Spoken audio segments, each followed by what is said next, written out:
네, 대북 특사단이 가져온 방북 결과에 여야의 입장이 엇갈리고 있습니다. 민주당은 정상회담 개최를 환영한다며 지지와 협조의 뜻을 분명히 했지만 한국당은 비핵화 의지에 대한 진정성을 문제 삼았습니다. 다음 주부터는 인사청문회 전국이 시작되는데요. 시작 전부터 후보자들에 대한 갖가지 의혹이 쏟아져 나오며 과연 어떤 후보자들이 살아남게 될지 주목되고 있습니다. 정치권 소식 최창렬 용인대 교육대학원장, 김형준 명지대 교수와 함께 자세히 살펴보도록 하겠습니다. 어서 오세요. 네, 안녕하십니까. 어서 오십시오. 대북 특사단 당일치기 회담을 하고 돌아왔습니다. 어제 방북 결과를 발표를 했는데 정치권의 반응 좀 엇갈린 것 같습니다. 좀 들어봐야 될 것 같은데 일부에서는 성공적이었다, 좀 미흡하다, 답답하다 이런 지적도 있던데 올 교수님 어떻게 보셨어요? 폼페이오 미 국무장관의 방북이 취소됐지 않습니까? 그러다 보니까 이제 가뜩이나 북미 간의 비핵화 협상이 교착 상태에 있는데 향후 이제 비핵화가 점점 더 난관에 빠질 수 있다 이런 이제 문제의식이 있는 거죠. 그래서 일단 방북을 했는데 특사단이 사실 뭐 처음에는 그 예상도 좀 갈렸던 것 같아요. 김정은 위원장을 면담할 수 있다 없다 이런 것까지도. 근데 뭐 결국 면담했고 전 전체적으로 볼 때는 상당히 한 성과가 있었다라고 봅니다. 일단 우선은 트럼프 임기 내에 비핵화를 하겠다라고 김정은 위원장이 얘기를 했어요. 물론 여러 가지 변수가 있고 난관이 있기 때문에 지금 예단할 수 없다 하더라도 그런 나름대로의 비핵화에 대한 일정을 제시하는 건 의미가 있다. 2021년도 1월이 이제 트럼프 임기인데, 대통령 임기인데 그 부분이 하나 있고요. 또 하나 문제가 일단 이제 남북 정상회담의 날짜를 확정한 것도 의미가 있다고 봅니다. 일단 남북이 이미 합의는 했으나 날짜나 이런 구체적인 게 합의가 안 됐었단 말이죠. 근데 일단 여기에 대해서 자유한국당은 뭐 상당히 비판적인 입장을 뭐 예상대로 보이고 있고요. 또 하나 문제는 최근에 그 여야 대표 연설에서도 굉장히 비판적으로 보였어요. 자유한국당 원내대표가 김성태 원내대표가 반면에 바른미래당의 원내대표는 김관영 원내대표는 판문점 선언에 대해서 국회가 적극적으로 나서야 된다 이런 얘기를 했거든요. 굉장히 엇갈리고 있는 겁니다. 이런 부분들에 대해서는 야당도 특히 바른미래당 내에서도 이제 보수 쪽 진영과 좀 갈리는 것 같기도 해요 지금 최근에. 그래서 이런 뭐 보수 진보 이념을 좀 떠나서 판문점 선언이라든지 이런 부분들에 대해서는 원론적으로라도 좀 공감을 표시해 주는 게 맞는 것 같아요. 지금 만약에 국회 내에서까지 이게 이견이 자꾸 보이면은 북미 협상에 있어가지고 우리가 뭔가 역할을 해야 되는 건 당위가 있는데 그것마저 엇갈릴 수가 있거든요. 좀 그런 점에서 여야의 입장이 너무 극명하게 갈리는데 야당이 좀 초당적으로 할 필요 있지 않나 생각합니다. 알겠습니다. 일단 뭐 저는 절반의 성공이라고 봅니다. 대통령은 뭐 기대 이상의 성과를 가져왔다고 얘기를 하고 있지만 이번 방북의 가장 중요한 것은 북미 관계가 좀 굉장히 꼬여 있는 것을 이제 풀어내야 되는데요. 저는 방북 이후에 폼페이오 장관의 말에 주목을 해야 된다. 북한이 해야 할 일이 더 많다라고 얘기를 했고 전략적 변화를 계속해서 해야 된다는 얘기를 했다는 것은 지금 뭐 대통령과의 관계라든지 이런 거 문재인 대통령과 김정은 위원장과의 이런 남북 관계는 굉장히 좋습니다. 그러나 핵심은 결국은 북미 관계를 어떻게 다시 정상 궤도로 끌어올라가느냐는 문제인데 그것의 가장 핵심적 포인트는 비핵화 관련돼서 북한이 얼마나 실질적인 조치를 취하느냐 취하지 않느냐라는 거. 최소한도 우리의 핵시설과 또는 핵물질과 관련돼서 리스트를 얘기를 하고 그것을 검증받는다라는 그 얘기를 해야지 한반도 비핵화에 대한 의지에 대한 것은 지금까지 충분히 표명을 했다고 봅니다. 그리고 더 나아가서 뭐 트럼프 대통령 임기 내에 비핵화를 하겠다고 얘기한 건 아니에요.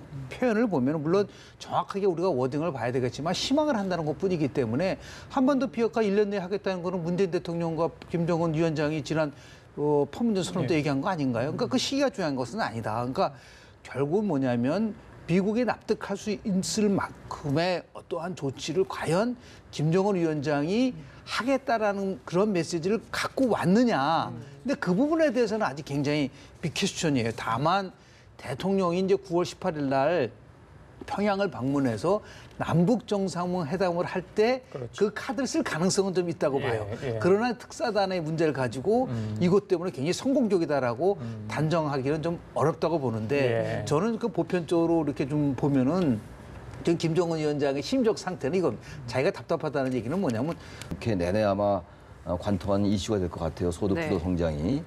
근데 이제 자유한국당의 김성태 원내대표가 출산 장려금 2천만 원 얘기하면서 대안으로 제시를 대안으로 했죠. 제시한 거죠. 소득 주도 성장에 들어갈 돈을 출산에 이제 투자를 하자 이런 얘기인데 글쎄요 그게 뭐 이 자리에서 말하기는 좀 그렇지만 그 출산 주도 성장이라는 게 과연 의미가 맞는 건지 잘 모르겠어요. 저는 개인적으로 그야말로 소득주도 성장을 반박하기 위한 하나의 어떤 그 아이디어 차원이라고 볼 수밖에 없을 것 같아요. 그리고 특히 이제 김성태 원내대표가 어찌 보면은 당대표 연설이라기보다는 그야말로 논평전에서 상대방 정당 비난에 가까운 얘기를 막 쏟아냈잖아요.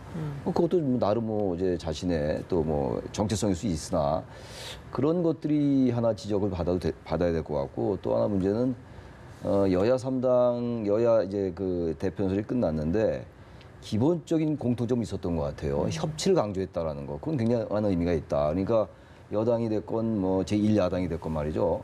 어떤 이념적인 성향을 떠나서 어쨌든 국회가 협조하고 서로 소통하지 않으면 안 된다라는 인식은 분명히 갖고 있는 거거든요. 네. 그렇다면 그것을 해서 뭔가 여야가 이제 진짜 정기국회 때 개혁 입법을 좀 해야 될 것 같은데, 그래서 최근에 또 국회의장이 또 초월해라고 해가지고 당을 초월하자, 그래서 그런 걸 만들었는데, 과연 그런 협치를 하자고 하는 한편 내용을 들여다보면 너무나 또 다르단 말이에요. 이 국회 비준에 아까 지금 말씀 나눈 그 판문점 비준에 대한 선언 비준도 그렇고 소득 주도 성장에 대한 생각도 다르고, 과연 이렇게 해서 어떻게 협치의 그 접점을 마련할 수 있을까, 이런 생각이 좀 듭니다. 전체적으로. 예, 알겠습니다. 네, 김 교수님 어떻게 보셨어요? 저는 원내 교섭단체 폐지론자입니다. 대통령 중심제 국가를 하는 나라에서 무슨 놈의 당대표 연설을 매번 합니까? 있을 수 없는 건데요. 네. 저는 굉장히 실망스럽습니다. 이 원내대표의 기본적인 이제 당 국회 연설이라는 것은 국회 개원에 맞춰서 향후 정당이 추진할 입법 방향을 국민에게 제시하는 거예요. 그렇다고 한다면은 저는 이해찬 대표 같은 경우는 굉장히 실망스러운 부분은 뭐냐면 이거는 자기 성찰이 없다. 그동안 1년 2개월 동안 집권 여당이 했었던 여러 가지 문제점을 반성하고 어떻게 이것을 입법화시킬 것이냐에 대한 문제를 얘기를 해야지. 이거 대통령 시정연설 같아요. 포용적 성장을 위해서 4만 달러를 만들어 가겠다. 당대표가 어떻게 그걸 합니까? 예를 들어서 그거는 굉장히 요직적인 자기 과시형의에 불과할 뿐이고, 그리고 야당은 뭐가 실망스럽냐면 대안 제시가 거의 없다. 그러니까 비판을 하는 건 좋지만은 그것은 그렇다면 당신들은 어떻게 입법화를 통해서 해야 될 것이냐라고 하는 부분들이 없습니다. 그런 면에서 봤을 때 김관영 원내대표가 한 것 중에서 가장 잘한 부분은 뭐냐면 지금 제가 조금 얘기한 입법 방향을 국민에게 제시했다. 아마 3당 대표 중에서 처음으로 미투 입법을 촉구했어요. 그래서 굉장히 중요한 함의를 갖고 있는 겁니다. 우리 지금 굉장히 중요한 성평등에 대한 문제를 포함해서 미투운동 과제 해결에 대해서 국회가 앞장서야 된다. 지금 국회가 83대 17, 남성은 83%, 여성은 17%다 보니까 여성 의원이 이것이 관심 밖에서 벗어나서 이 중요한 과제가 밀려나는 것에 대해서 미투를 입법까지 이런 것들이 실은 원내대표 연설에 나와야지 무슨 거창하게 자식 과시를 한다든지 협치를 하겠다라든지 이런 식의 부분들을 가지고 또 더 나아가서는 이것 때문에 갈등을 유발하는, 이제 더 이상 저는 원내대표는 순수 대통령제에 맞게끔 좀 교정할 필요가 좀 있지 않나 좀 생각을 좀 하더라도 입법 활동의 방향 제시하는 쪽으로 했으면 좋겠다, 이런 말씀이신 것 같아요. 그 인사청문회 얘기 좀 하겠습니다. 다음 주부터 본격적으로 됩니다. 헌법재판관, 그리고 지난번에 이제 내각 발표했잖아요. 5명의 장관 후보자들 있는데요. 여러 의혹들이 많이 제기되고 있습니다. 이거 단골로 나오는 거잖아요. 누구 인사했을 때마다, 그렇죠? 병역 문제, 위장 전입 문제. 검증이 제대로 됐는지 부분은 이제 꼼꼼히 따져봐야겠습니다. 그 부분은 항상 인사청문회 때마다 반복되는 얘기들이 있잖아요. 사전에 청와대가 충분히 검증하고 인사청문회에서는 정책이라든지 그 이제 내정자의 철학이나 역량 이런 걸 해야 된다라는 얘기 얼마나 많이 나옵니까? 그리고 그때만 나오는 게 미국 청문회와 비교하는 거. 이제 그것도 그만해야 될 것 같아요. 이제 하도 똑같은 얘기니까. 어쨌든 이번에도 지금 다운 계약서 얘기도 나오고 있고 위장 전입 얘기도 계속 나오고 있어요. 유은혜 후보자 같은 경우는 이제 사회부총리 겸 교육부 장관 내정자잖아요. 더불어민주당의 유은혜 후의원. 지금 이제 아들 병역 얘기도 나오고 있고. 그러니까 이 부분도 역시 똑같습니다.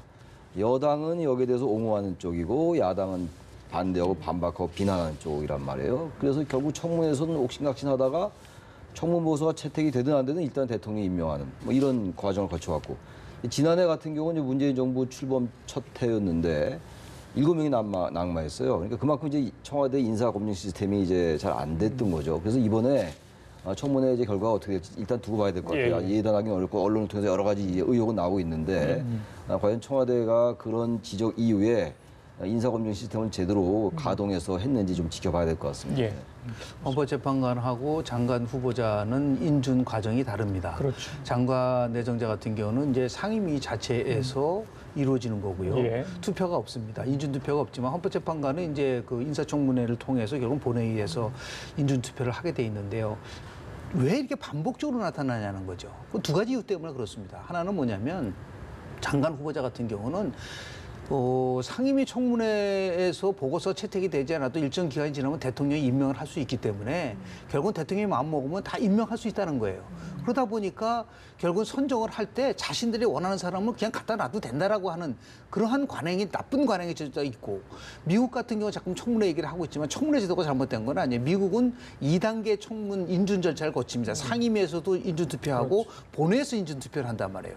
그 미국 청문회 우리 청문회 가장 큰 잘못은 뭐냐 차이는 뭐냐면 백악관에서 특정 인사와 관련돼서 그 청문회를 준비하기 위해서 백악관이 준비한 자료를 의회에게 제출하게 돼 있습니다. 그러니까 의회에서는 이 지금 백악관이 어떤 경로를 통해서 청문 자료를 했느냐를 알고 있기 때문에 함부로 인사를 할 때 못하는 거예요. 그러니까 내실이 있는 인사가 되는데 우리는 이 두 가지가 없는 거예요. 인준투표도 없고 그리고 중요한 자료를 의회에 제출하지 않기 때문에 막말로 얘기해서 지금 위장전이 포함해서 굉장히 지금 이 문제는 반복적으로 나왔고 지금 집권 여당 같은 경우는 야당 시절을 한번 돌이켜 한번 보시라는 얘기죠. 얼마나 많은 비판을 했습니까? 똑같이 내로남불이 되고 있지 않습니까? 이 두 가지를 고쳐지지 않는 이상은 청문회가 나오면 나올수록 똑같은 일이 반복될 수밖에 없다. 이것은 적폐다. 그래서 정말 적폐청산을 하고 국회 적폐하고 인사정폐를 하려면 이 두 부분에 대해서는 대한민국이 새롭게 변하려고 한다면은 저는 청와대가 이 부분에 대해서는 각성을 하고 정말 이러한 원칙을 지킬 수 있는 이런 청문 절차가 빨리 저는 조속히 만들어져야 된다고 저는 제도 봅니다. 개선, 글쎄요, 맞습니다. 뭐 인물난 이야기 하는데 정말 쓸 인물도 이것 때문에 나서지 못한다는 이유도 있다고 하죠. 예, 알겠습니다. 지금까지 최창일 용인대 교육대학원장 김영준 명지대 교수 두 분과 함께 얘기 나눠봤습니다. 말씀 감사합니다. 고맙습니다.